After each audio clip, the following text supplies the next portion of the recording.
Allora, siamo qui oggi con il nostro grandissimo presentatore Andrea Morandi di Hot Corn. Vieni Andrea, come stai? Una presentazione così, benissimo. Tutto bene? Siamo qui invece all'Hot Corn per la prima volta con Enrico Borello, È vero. che non era mai venuto. Abbiamo fatto No. il Fight Corn, sei stato al Gianicolo, sei stato a Scena, sei stato ovunque tranne che all'Hot Corner. Vabbè, E quindi quest'anno... bisognava iniziare. Esatto, è Via del Babbuino, ti piace? Bellissimo. Sta bene, Bello. rilassato, il caffè? Caffè non l'ho preso. Non l'hai preso? No, non bevo caffè, bevo solo così acqua. stai tranquillo. Esatto, Senti, non mi agito. da dove partiamo? Dimmi tu, sei... Ma partiamo Fai tu partiamo il presentatore, sì, dai. dai. Partiamo dal Principe di Roma, Ok. che è qui alla Festa del Cinema, dove tu hai una piccola parte, ma però hai raccontato la scenografia che era bellissima, anche come sei entrato in quel mondo, no? Che anno è esattamente? Che è fine 800? 800, sì. Credo che sia vicino al 48 più o meno, perché c'è tutta quanta la parte dei moti rivoluzionari, quindi che a Roma insomma è stato un periodo abbastanza vivace.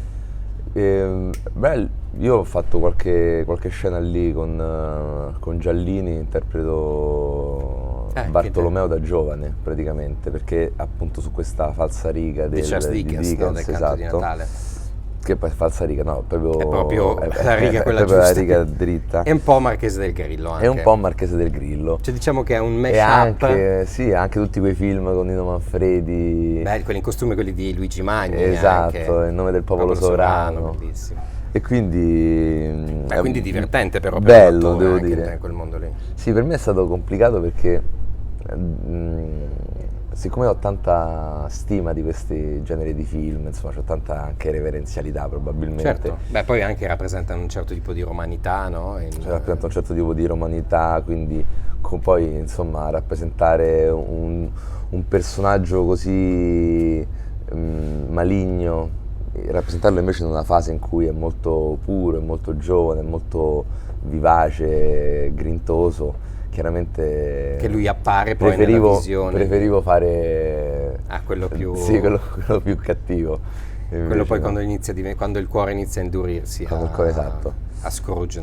Esattamente, perché invece lui all'inizio, appunto, Bartolomeo è proprio buono come il pane, insomma, è un ragazzo pieno di vitalità, molto semplice, Esatto. un garzone. Senti Enrico, però noi in quest'anno praticamente ci siamo incontrati la prima volta l'anno scorso, era appena uscito su Sky Lovely Boy, era passato da Venezia, poi c'è stato settembre e adesso questo, che anno è stato? Bello, sono stati, cioè, è stato proprio un anno intero perché ho iniziato a... Beh, Lovely Boy andò a Venezia, no? L'anno scorso. Sì, però è stato l'ultimo che ho girato. Ah, ok. Io ho iniziato con settembre, tra più o meno Post-pandemia. novembre, dicembre, gennaio, e poi Lovely Boy marzo, finito a giugno perché c'è stato il Covid, insomma un po' di problemi, e poi a settembre, ottobre il Principe di Roma. Ottobre-novembre, anche lì più o meno. Ok, quindi tutto... Quindi proprio un anno che si è chiuso. È stato un anno bello perché poi comunque io avendo, questi sono i primi, diciamo, lavori Sì. che faccio, mi sono passato da un tema all'altro, anche da un... Eh sì, poi il personaggio di Lovely Boy e quello di settembre sono tipo le due cose più lontane forse, no? Sì, e anche questo Bartolomeo comunque, poi per quanto non sia stato un lavoro sicuramente immersivo come sono stati gli altri, Certo. è stato comunque, cioè il lavoro è stato fatto, e devo dire che anche cambiare registro, no? In queste tre forme di registri, anche di modalità con cui esprimersi, insomma, mi ha fatto capire delle cose, bello. mi ha fatto capire. Senti, ma c'è un attore a cui tu guardi prima di iniziare a fare una qualcosa? Cioè, dici una reference? Allora, Sì, anche una cosa, diciamo, prima di mettermi a fare sta cosa. no, allora diciamo che non c'è un attore che io seguo, però per esempio vado a fasi, Ok. Adesso ho la fase di Denzel Washington. Ah, è Adesso- grande Denzel Washington. Adesso sono alla fase di Denzel Washington nel Quindi periodo... non necessariamente legata al film che devi girare, proprio No, un trip. no, perché una volta mi è stata detta questa cosa del non cercare di seguire il risultato di un attore, cerca piuttosto di seguire il processo, no? Il percorso e di capire poi come farlo, cioè come portarlo dentro nella tua esperienza. Esattamente. E quindi a fasi, a me adesso in questo momento piace molto Denzel Washington per la sua centralità, cioè per il suo modo di essere molto verticale nei ruoli, ma anche nell'approccio al cinema come attore. Sì, anche nella scelta poi. Nella scelta dei ruoli. L'hai rivisto Fences, Barriere? No. Che è bellissimo, quello con Viola Davis, è lui che fa il padre. Ma uno degli ultimi? Sì, 3-4 anni fa. L'ultimo che ho visto è stato Macbeth, che ha fatto... quello dei Coen. Bellissimo. Di uno dei Coen, esatto. Sì, no, ma io sono appassionato, cioè se penso al Denzel Washington che piace a me, penso a quello di Mo' Better Blues. Beh, grandissimo. Che è un filmone incredibile. Meraviglioso. Quella adesso è la mia nuova reference al momento. Bellissimo. Senti, tu stai girando una cosa anche di cui si può dire poco, si può solo dire cos'è. Si può dire che è una serie... È una serie Netflix che vedremo nel 2023. Una serie Groenlandia, The Apartment, insieme a Netflix. Preparatissimi. Groenlandia Apartment insieme a Netflix, che vedremo nel 2023. Nel 2023. Che si chiama, possiamo dire, si chiama Super Sex. Che c'è Alessandro Borghi, Jasmine Trinca, Adriano Giannini, Saul Nanni, Enrico Borello, Linda Cariddi.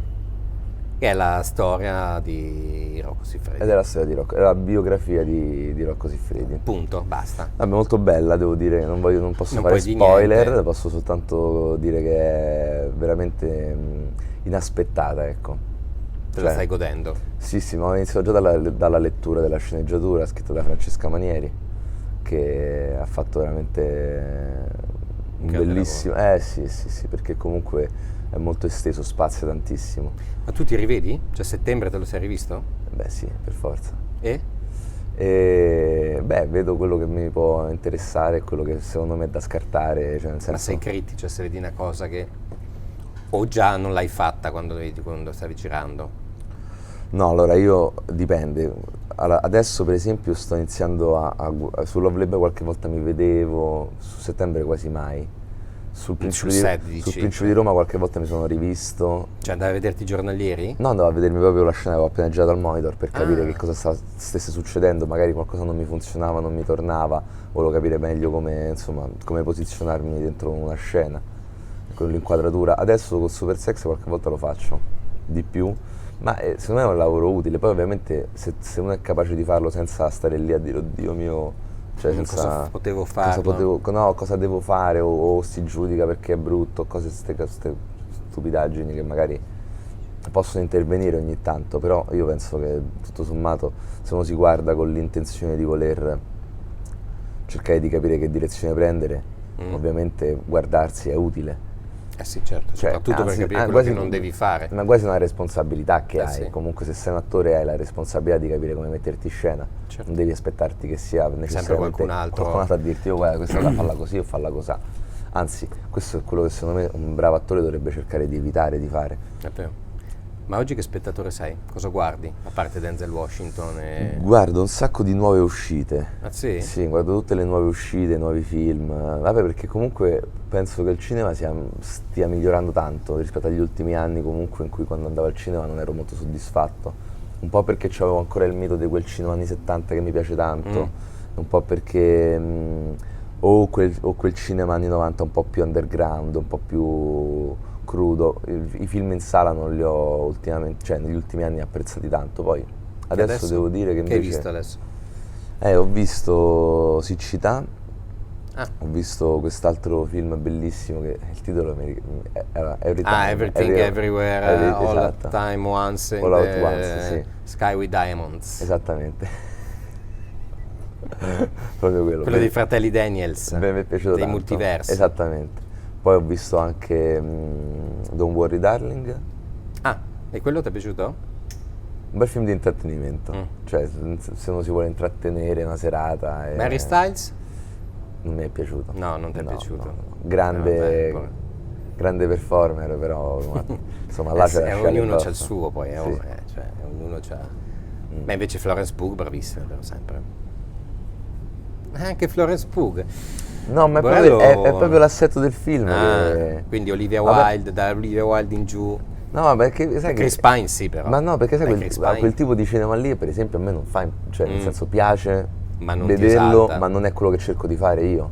Cioè, mi piace più un altro tipo di cinema, un po' più dove le cose accadono, cioè dove ci sono un po' di accadimenti reali, perché poi fare la scena più o meno possiamo essere tutti capaci di cercare degli appuntamenti, ripeterli, riproporli, andarci più a fondo. Sì. Però quando la scena è viva, quando succedono delle cose per cui a un certo punto dici, vedi qua, mentre ci sei dentro, no? Ti sorprendi da solo.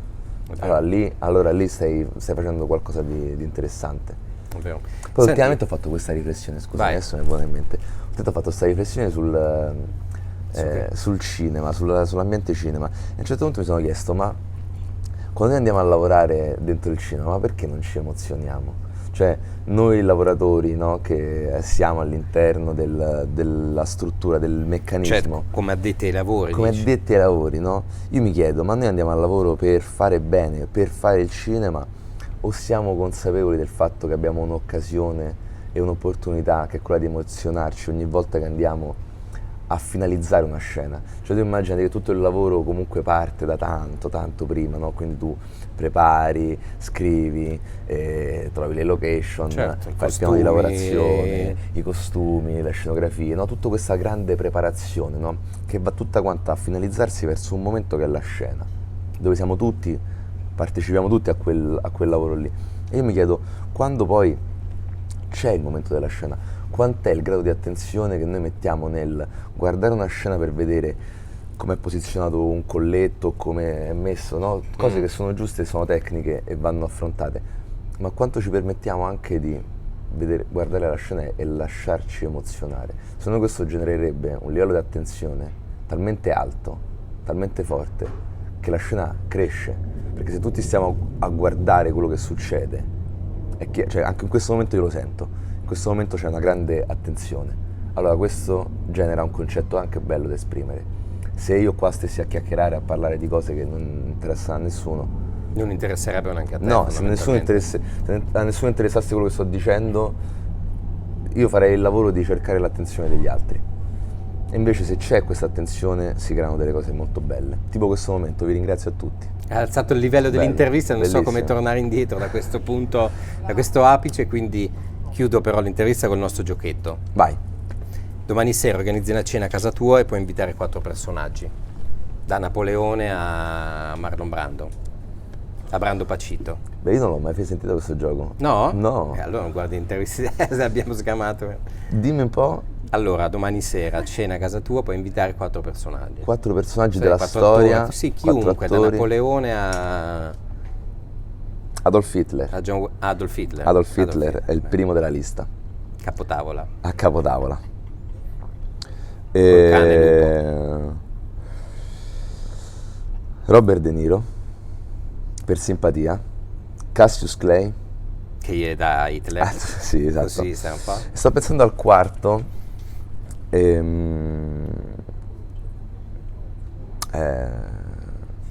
Gandhi. Eh beh, già Gandhi, Hitler, Cassius Clay, De Niro, ma bella.